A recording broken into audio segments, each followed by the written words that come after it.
Hello बच्चों, कैसे हैं आप? आपका कक्षा 7 की विज्ञान की क्लास में स्वागत है। हम इसके पहले तीसरा पाठ शुरू कर चुके हैं कि पदार्थ की संरचना और प्रकृति क्या होती है।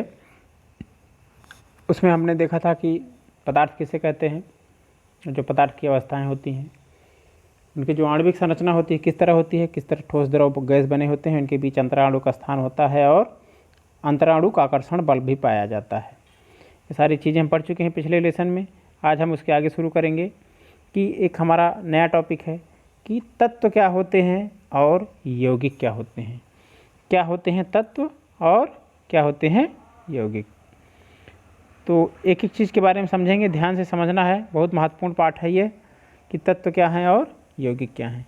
पहले जान लेते हैं हम तत्व के बारे में। पदार्थ का वह मूल रूप जिसे किसी भी क्रिया द्वारा अन्य सरल दूसरे सरल पदार्थों में हम तोड़ ना पाएँ, विभाजित नहीं कर पाएँ, वह पदार्थ तत्व कहलाता है। मतलब किसी भी पदार्थ का वह रूप जिसको तोड़ करके दो तरह के पदार्थों में हम ना बांट पाएँ, वह जो है तत्व कहलाता है। और किसी तत्व में उपस्थित जो अणु होते हैं या परमाणु होते हैं, सभी के गुण एक जैसे होते हैं, समान गुण धर्म वाले होते हैं। मतलब एक ही प्रकार के अणु या परमाणु आपस में जुड़ करके जिस पदार्थ का निर्माण करते हैं वह तत्व कहलाता है। जैसे लोहा, तांबा, सोना, चांदी, ये सभी क्या हैं? एक ही प्रकार के परमाणुओं से मिलकर बने हुए होते हैं और तत्व कहलाते हैं। एक ही तत्व के दो या दो से अधिक परमाणु मिलकर उसी तत्व का अणु बनाते हैं। अगर एक ही तरह के दो परमाणु जुड़े हैं तो जो अणु बनेगा वह तत्व का अणु होगा। और इसका हम उदाहरण देख सकते हैं, जैसे ऑक्सीजन, हाइड्रोजन, O2, H2। कुछ ऐसे भी तत्व होते हैं जिनका एक अणु उनके एक परमाणु से मिलकर बना हुआ होता है। कुछ ऐसे भी तत्व पाए जाते हैं कि उनका अणु जो है कितने परमाणु का बना होता है? सिर्फ एक ही परमाणु से बना होता है। और कुछ तत्व होते हैं जिनका अणु दो या दो से अधिक परमाणुओं से मिलकर बना हुआ होता है। तो दोनों तरह से तत्व मिलकर बने हुए हो सकते हैं। एक ही अणु से मिलकर उनका एक ही परमाणु से मिलकर अणु बना हुआ हो सकता है, या दो से अधिक परमाणु से मिलकर अणु बना हुआ होता है। और तत्व जो है वह हमेशा एक ही प्रकार के गुणों वाले अणुओं या परमाणुओं से मिलकर बने हुए होते हैं। ये तत्व हो गया। दूसरा हम देखते हैं यौगिक। यौगिक क्या होता है? यौगिक जो हैं वह दो या दो से अधिक तत्व जब एक निश्चित अनुपात में मिलते हैं तो जिस पदार्थ का निर्माण करते हैं उसे हम यौगिक कहते हैं। दो या दो से अधिक प्रकार के तत्व एक निश्चित अनुपात में मिल करके जिस पदार्थ का निर्माण करते हैं उस पदार्थ को क्या कहते हैं? यौगिक कहा जाता है। और जैसे हाइड्रोजन के दो परमाणु और ऑक्सीजन का एक परमाणु मिलकर के क्या बनाता है? जल। जल क्या है? दो तरह के परमाणुओं से मिलकर बना हुआ है। ये क्या है? यौगिक है। तो दो तरह के परमाणु मिलकर के यौगिक का एक अणु बनाते हैं। यौगिक के जो गुण होते हैं उसको बनाने वाले जो तत्व होते हैं, यौगिक को बनाने के लिए दो या दो से अधिक प्रकार के तत्व आपस में जुड़ते हैं। तो जो दोनों तत्वों के अलग अलग गुण होते हैं और जो यौगिक के गुण होते हैं वह उनको बनाने वाले दोनों तत्वों से भिन्न होता है। यह महत्वपूर्ण बात है। इसको हम इस तरह देख सकते हैं। यहाँ पे देखिए कि यह दो तत्व हैं, एक तत्व है A, दूसरा है B। ये दोनों अपने अलग अलग तत्व हैं। एक को हम मान सकते हैं हाइड्रोजन, एक को मान सकते हैं ऑक्सीजन। दोनों तत्व के अणु और या परमाणु आपस में जुड़ करके एक नए तरह का पदार्थ बना देते हैं। उस पदार्थ को हम यौगिक कहते हैं। तो यह चीज़ क्लियर हो गई। अब हम कुछ रासायनिक भाषा का उपयोग करते हैं पदार्थों के लिए, तत्वों के लिए। जैसे हम गणित में जोड़ने, घटाने और गुणा करने के लिए, भाग देने के लिए चिन्हों का प्रयोग करते हैं, उन्हें हम गणितीय चिन्ह कहते हैं। और उसके अलावा बराबर, छोटा बड़ा, कम या अधिक, इन, चूंकि, इसलिए, यह सभी चिन्ह भी हम प्रयुक्त करते हैं। इसी प्रकार हम कुछ और भी प्रतीक प्रयोग किए जाते हैं वह रसायन विज्ञान में। वह प्रतीक किस लिए उपयोग किए जाते हैं? इन प्रतीकों का प्रयोग जो है क्यों किया जाता है? इन प्रतीकों का प्रयोग इसलिए किया जाता है जिससे किसी भी चीज़ को विस्तृत रूप से लिखने में बहुत समय लगता है, उस समय को बचाया जा सके, बहुत जगह लगेगी, उस जगह को बचाया जा सके। इन सब चीज़ों को बचाने के लिए हम छोटे छोटे संकेत बना लेते हैं और उन संकेतों का उपयोग करके हम उसको लिखते हैं। प्रतीक चिन्हों का प्रयोग जो है वह सिर्फ गणित में ही नहीं होता है बल्कि विज्ञान में भी, विशेषकर रसायन विज्ञान में किया जाता है। और यह जो अभी तक खोजे गए तत्व हैं, कुल कितने तत्व खोजे गए हैं? 111 तत्व खोजे गए हैं और इनसे बने लाखों यौगिक खोजे जा चुके हैं। तो इतनी बड़ी संख्या को लिखने के लिए अगर हम उसको संकेत के रूप में ना लिखें तो बहुत जगह घेर लेता है, बहुत स्थान और बहुत समय का नुकसान होता है। तो इसलिए इसमें रसायन विज्ञान में प्रतीकों का जो प्रयोग होता है बहुत ही आवश्यक होता है, महत्वपूर्ण होता है। तत्वों के जो प्रतीक होते हैं वो कैसे उनको लिखना शुरू किया गया? यूनान के कुछ लोगों ने तत्वों के प्रतीक के लिए प्रतीक का प्रयोग सबसे पहले शुरू किया।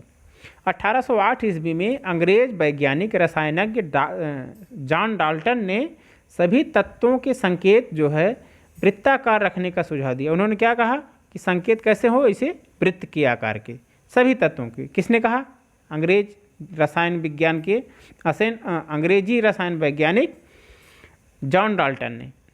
और उन्होंने विभिन्न तत्वों के संकेत वृत्त के अंदर अलग अलग निशान लगाकर बनाए थे। ठीक, जिस प्रकार का तत्व होता था उस प्रकार के तत्व को का वृत्त बनाते थे और उसका नाम जो है बीच में लिख देते थे, उसके नाम का पहला अक्षर। डाल्टन ने कुछ तत्वों के संकेत जो बनाए थे उसको देखिए। चांदी का संकेत इस तरह बनाया था, शीशे का संकेत यल, लेड सोने का संकेत जी। तो उन्होंने कुछ तत्वों के संकेत बनाए थे। इसके पश्चात जो दूसरे वैज्ञानिक थे जिन्होंने संकेत बनाने के प्रयास किया वह थे जे बर्जीलियस। इन्होंने सबसे पहले यह सुझाव दिया। कौन से वैज्ञानिक? डॉक्टर स्वीडन के वैज्ञानिक जे बर्जीलियस। उन्होंने सबसे पहले यह सुझाव दिया कि तत्व के नाम का पहला अक्षर उसका प्रतीक माना जाए। जैसे आयरन लिखा जाता है तो आयरन, या कैल्शियम लिखा जाता है तो उसका पहला अक्षर, कार्बन लिखा जाता है उसका पहला अक्षर को उसका प्रतीक माना जाए। उसी समय अनेक वैज्ञानिकों ने इस सुझाव का कड़ा विरोध किया था, कहा था ये ठीक नहीं है। लेकिन उसके 100 वर्ष बाद, जब उन्होंने बताया था उसके 100 साल बाद उनके सुझाव को मान्यता प्राप्त हुई और इस प्रकार प्रत्येक तत्व को अंग्रेजी वर्णमाला के 1 अथवा 2 अक्षरों से दर्शाया जाता है। मतलब उसका जो नाम होता है, जिससे हाइड्रोजन है तो उसका संकेत पहला अक्षर क्या है? उसका एच को उसका संकेत बना दिया गया। तो इस तरह नाम लिखने की परंपरा, संकेत लिखने की परंपरा शुरू हुई। हाइड्रोजन के लिए एच, सल्फर के लिए एस, ऑक्सीजन के लिए ओ, कार्बन के लिए सी, ये सारे प्रतीक निर्धारित किए गए। फिर एक ही अक्षर, जैसे 2 तत्व हैं, कार्बन है कैल्शियम है, दोनों सी से शुरू हो रहे हैं। कोबाल्ट है, ये भी सी से शुरू हो रहा है। अगर एक ही अक्षर से नाम प्रारंभ होने वाले 2 या 2 से अधिक तत्व हैं तो प्रतीकों के निर्धारण के लिए जो पहला अक्षर है उसको तो लिख दिया गया, लेकिन बाकी के लिए पहले अक्षर के साथ एक और अक्षर जोड़ दिया गया। अगर एक ही नाम के 2 तत्व हो गए तो पहला अक्षर तो दोनों का समान रहेगा, लेकिन दूसरा जो तत्व खोजा गया है उसका नाम लिखते समय, जैसे कार्बन है तो उसके लिए हमने पहले सबसे कार्बन खोजा गया, सी लिख दिया। फिर सी अक्षर से शुरू होने वाला दूसरा तत्व खोजा गया तो कोबाल्ट, तो हम उसके लिए सी लिख देंगे। तो कार्बन और सी और कोबाल्ट में कैसे अंतर कर पाएंगे? तो कोबाल्ट में क्या किया गया कि कोबाल्ट के साथ एक अक्षर और जोड़ दिया गया, उसका अगला अक्षर या कोई और अक्षर। तो उसके आगे सी के बाद ओ होता है तो ओ भी जोड़ दिया गया, तो कोबाल्ट का सूत्र बना दिया गया CO। जहाँ पे 2 तत्वों के एक ही अक्षर से नाम शुरू हो रहे थे उनमें हम 2 अक्षरों को लिखने लगे और ऐसी स्थिति में जो पहला अक्षर था उसे बड़े अक्षर लेटर से लिखा गया तथा दूसरा अक्षर जो था उसे छोटे लेटर से लिखा गया। और कुछ ऐसे भी तत्व थे जिनका नाम उनका जो लैटिन भाषा में उनका जो नाम रखा गया था उस नाम से बना दिया गया। जैसे लोहा, इसको हम आयरन कहते हैं तो आई से बनना चाहिए, लेकिन लैटिन भाषा में इसका दूसरा नाम है फेरस, फेरियम, तो वह लैटिन भाषा के नाम से उसके यफी बना दिया गया। तो तमाम ऐसे तत्व हैं जो कि उनके नाम लैटिन भाषा की उनके भाषा के आधार पर तय किए गए। कुछ तत्वों के रासायनिक संकेत दिए गए हैं, उनको देखें और याद करें। जैसे हाइड्रोजन,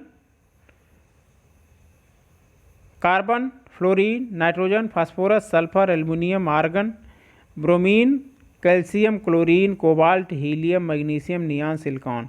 यह आपके लिए बहुत ज़रूरी है, यहीं से याद करते चलें तत्व का नाम और उसका संकेत। ठीक है, तो इसको याद करके हमें होमवर्क के रूप में कल लिख करके भेजेंगे। कुछ तत्वों के प्रतीक जो लैटिन नामों से लिए गए हैं उनको भी देख लें और याद कर लें कि सोडियम, इसका जो लैटिन भाषा में नाम है वह क्या है, नेट्रियम है, तो इसमें पहला 2 अक्षर Na ले लिया गया। कापर, तांबा जिसे कहते हैं आप, उसका लैटिन भाषा में क्या नाम है, क्यूप्रम, तो Cu ले लिया गया वहाँ से। आयरन का फेरम है तो Fe ले लिया गया। पोटेशियम का कैलियम है तो K ले लिया गया। सिल्वर का अर्जेंटम है तो Ag बना दिया गया। और गोल्ड का आरम है तो Au उसमें से निकाल लिया गया, उसका संकेत बना दिया गया। पारे का हाइड्रेएर्गाइरम है तो उसका Hg बना दिया गया। तो लैटिन भाषा के भी कुछ तत्वों के प्रतीकों के नाम लिखे गए। और जो प्रतीक बनाए गए उनका क्या महत्व था यह भी जानना जरूरी है। पहली चीज़, किसी भी तत्व का संकेत जो है वह 2 सूचनाओं को बताता है। पहला होता है तत्व का नाम और दूसरा होता है तत्व का एक परमाणु। जो संकेत लिखा होता है वो किसका लिखा होता है, हमेशा याद रखिएगा, परमाणु का। तो 2 चीज़ों की सूचना देता है प्रतीक, एक तत्व का नाम, दूसरा उसके तत्व का एक परमाणु का संकेत देता है। इस प्रकार जो प्रतीक H है वह हाइड्रोजन तत्व के एक परमाणु को व्यक्त करता है। तो इसी तरह जो भी तत्वों के नाम हैं वह उसके एक परमाणु को और उसके नाम को व्यक्त करते हैं। तो यह था आज का पाठ। आज रासायनिक तत्व क्या होते हैं, यौगिक क्या होते हैं, उनके संकेत कैसे लिखे जाते हैं, नाम कैसे लिखे जाते हैं, यह हमने आपको बताया। तो इस पाठ से संबंधित कोई भी आपको कन्फ्यूजन हो, कोई भी डाउट हो तो उसे हमें कमेंट करके ज़रूर क्लियर करें, हमसे पूछ लें। हमारा नंबर आपके पास है ही। बाकी मिलते हैं अगले पाठ में, अगले इसी पाठ के अगले लेसन के साथ। तब तक आप घर पर रहिए, पढ़ते रहिए। बहुत बहुत शुभकामनाएं।